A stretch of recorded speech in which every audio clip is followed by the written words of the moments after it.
right arm of the free world. Our message to the upcoming 2016 presidential candidates is that it's a fact that there should be stricter gun control laws due to the recent increase in shootings in the United States.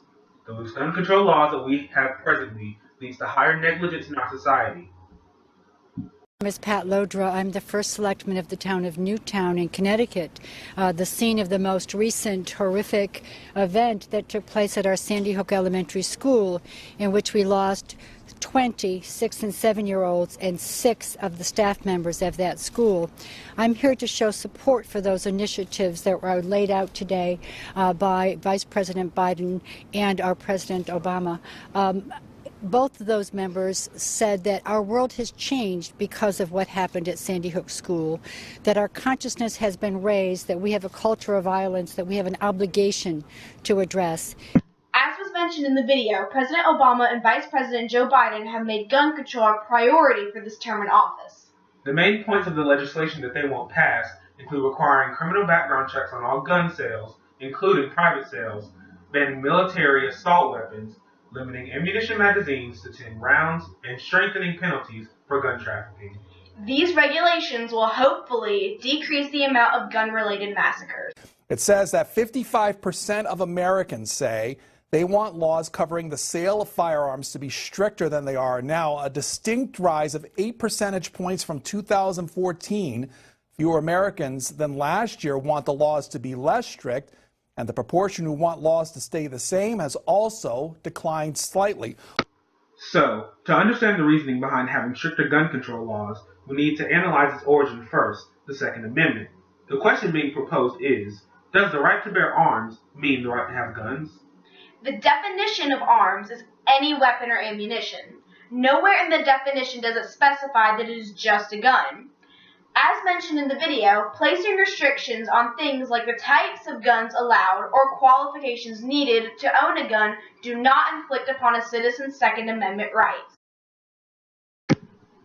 One of the main arguments that people who are on the con side of stricter gun regulations would argue that it is impossible to stop people from illegally obtaining firearms.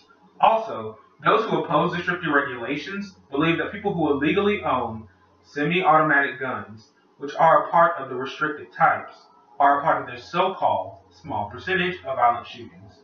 On the other hand, the limit of legal gun sales would lessen the amount of guns being sold illegally. According to the Connecticut General Assembly's Office of Legislative Research report, out of 49 mass shootings, 34 of them included semi-automatic guns. That means that in the past 16 years, approximately 69% of shootings included semi-automatic guns, which isn't a very small percentage. This is a screenshot of an email from Paul Vallone, the president of the gun rights activist group Grassroots North Carolina, which opposes stricter legislation on gun control. Our first question to him was about his stance on gun control, to which he replied that he believes the government is more concerned with controlling citizens' rights than controlling guns.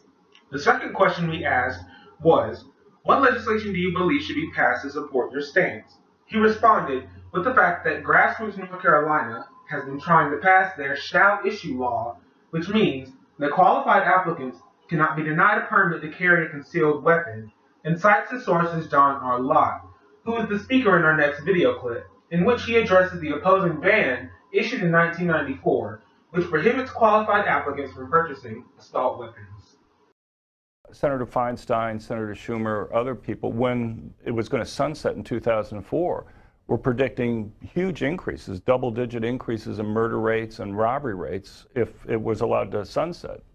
And those crime rates never went up after the ban. They've been going down pretty consistently. Now murder rates 20% lower than it was immediately before the ban sunset. As you heard in the video, the ban did sunset, which means it ceased to be a currently enforced form of legislation, 10 years after it was put into action. He stated that the crime rates were lower after the ban was lifted and implied that when it was being enforced, it had little to no effect on the violent crime rate. But, as we stated before, we do think that there should be stricter legislation because it has proven to work in the past. For example, in 1996, Australia implemented their assault weapon ban that banned all types of semi-automatic rifles and shotguns, and it also spent $500 million buying over 600,000 existing guns from private owners. After this was done, that time was followed by more than a decade free of fatal mass shootings and accelerated declines in firearm deaths, particularly suicides. This graph represents the decline in gun deaths after the legislation banning assault rifles was passed in Australia.